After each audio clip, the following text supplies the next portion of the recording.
Hello Kudumbashree ശാരദയുടെ next എപ്പിസോഡിൻ്റെ പ്രൊമോയുടെ review ആണ്. Next episode എന്ന് പറയുന്നത് നമ്മളെല്ലാവരെയും വളരെ ടെൻഷനിലേക്ക് ആഴ്ത്തുന്ന ഒരു എപ്പിസോഡിൻ്റെ പ്രൊമോ ആയിപ്പോയി. അടുത്ത എപ്പിസോഡ് ഭയങ്കര നിർണായകരമാണ്. കാരണം ശാരദാമ്മ പോയിരിക്കുന്ന മല്ലീശ്വര ക്ഷേത്രം സാധാരണ ഒരു ക്ഷേത്രമല്ല. ഒരിക്കലും ജീവിച്ചിരിക്കുന്നവർക്ക് വേണ്ടി ഒരു പൂജകളും നടന്നിട്ടില്ലാത്തൊരു ക്ഷേത്രത്തിലേക്കാണ് നമ്മുടെ ശാരദാമ്മയെ പോയിരിക്കുന്നത്. ആ ക്ഷേത്രത്തിൽ കണ്ടിട്ട് ശാരദാമ്മയ്ക്ക് തന്നെ ആ വാർത്ത കേട്ട് ഞെട്ടക്കമാണ്. കാരണം ആ രണ്ട് കുട്ടികളും ജീവനോടെ തന്നെയാണ് ഇരിക്കുന്നത്. പക്ഷേ ജീവിച്ചിരിക്കുന്ന ഒരാൾക്ക് വേണ്ടി ഒരു പൂജാകർമ്മം ചെയ്തിട്ടില്ലാത്ത ഒരു അമ്പലത്തിലേക്ക് ആ കുട്ടികൾക്ക് വേണ്ടി എത്തിച്ചേരപ്പെടുക എന്ന് പറയുന്നത് ഒരിക്കലും ശാരദാമ്മയ്ക്ക് വിശ്വസിക്കാൻ പറ്റാത്തൊരു കാര്യമായി മാറുന്നു. ആ അമ്പലത്തിൽ തന്നെ പറയുന്നത് ആത്മാക്കളുടെ ക്ഷേത്രം എന്ന് മാത്രമാണ് പറയപ്പെടുന്നതെന്ന് പറയുന്നുണ്ട് അവിടുത്തെ പൂജാരി.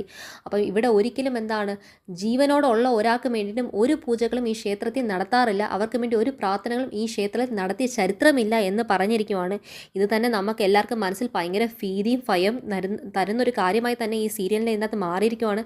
ശാരദാമ്മ അത് കേട്ടിട്ട് വാ പൊളിച്ച് നിൽക്കുവാണ്. കൂടെ വന്നിരിക്കുന്ന ശാന്ത ചേച്ചിക്കും ഇത് കേട്ട് സങ്കടം വരുവാണ്. ശാരദാമ്മയുടെ കണ്ണൊക്കെ നിറഞ്ഞു കഴിഞ്ഞു. ഇതൊന്നും ശാലിനി അറിയുന്നില്ല, വിഷ്ണു അറിയുന്നില്ല. വിഷ്ണുവും ശാലിനിയൊക്കെ കാട്ടിൽ എത്തിക്കഴിഞ്ഞു.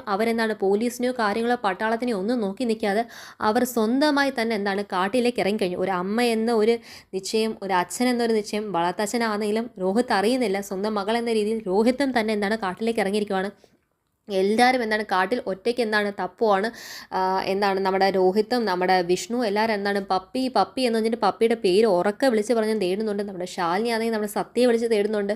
അങ്ങനെ എല്ലാം കൂടെ ചെന്നിട്ട് നോക്കുമ്പോഴത്തേക്കും കുട്ടികൾ കാട്ടിൻ്റെ അകത്തേക്ക് പോയി കഴിഞ്ഞു. അതുകൊണ്ടാണ് ഇത്രയും സെർച്ചിൻ്റെ ആവശ്യം വരുന്നത് നമുക്കതിനെ മനസ്സിലാക്കാൻ പറ്റുന്നുണ്ട്. എപ്പിസോഡിലേക്ക് എന്തൊക്കെ ആകുമെന്ന കാര്യം നമുക്ക് ഒരു രീതിയിലും പ്രവചിക്കാൻ പറ്റത്തില്ല. നമ്മുടെ ശ്രീരഞ്ജിനിയുടെ ടീം ഒരു ഭാഗത്ത് സെർച്ച് ചെയ്യുന്നുണ്ട്. സെർച്ചിൻ്റെ ഓപ്പറേഷനകത്തുള്ള തന്നെ നമ്മുടെ ഫോറസ്റ്റുകാരെ 2 ടീമാണ് അവർ സെർച്ച് ചെയ്യുന്നത്. കൂടാതെ ശാലിനിയുടെ സെർച്ചിങ് കൊണ്ട് തനിയെ ഇതെല്ലാം കൂടെ ആയിട്ടും കുട്ടികൾക്ക് വേണ്ടിയിട്ട് ശാരദാമ്മ പോയിരിക്കുന്ന ഈ അമ്പലം എന്ന് പറയുന്നതാണ് ഏറ്റവും വലിയ രീതിയിൽ എല്ലാവരെയും കൺഫ്യൂസ്ഡ് ആക്കുന്ന ടെൻഷൻ ആക്കുന്ന ഒരു പോയിന്റ്. ഒരിക്കലും പ്രതീക്ഷിച്ചില്ല കുടുംബശ്രീ ശാരദ ഇത്രയും വലിയ ഗ്രിപ്പിങ്ങിലേക്ക് കൊണ്ടുവന്ന് എല്ലാവരെയും നിർത്തിയിട്ട് എല്ലാവരും ഇത്രയും ടെൻഷൻ അടിപ്പിക്കുമെന്ന് വിചാരിച്ചില്ല. അപ്പം നമ്മളെല്ലാവരും നെക്സ്റ്റ് സീരിയലിൻ്റെ എപ്പിസോഡിന് വേണ്ടി എല്ലാവരും കാത്തിരിക്കുക. എത്രയും വേഗം തന്നെ ഇതിൻ്റെ പ്രൊമോ മാറി എപ്പിസോഡ് വരുമ്പോഴത്തേക്കും ഫുൾ റിവ്യൂ ഞാൻ ഇടുന്നതാണ്.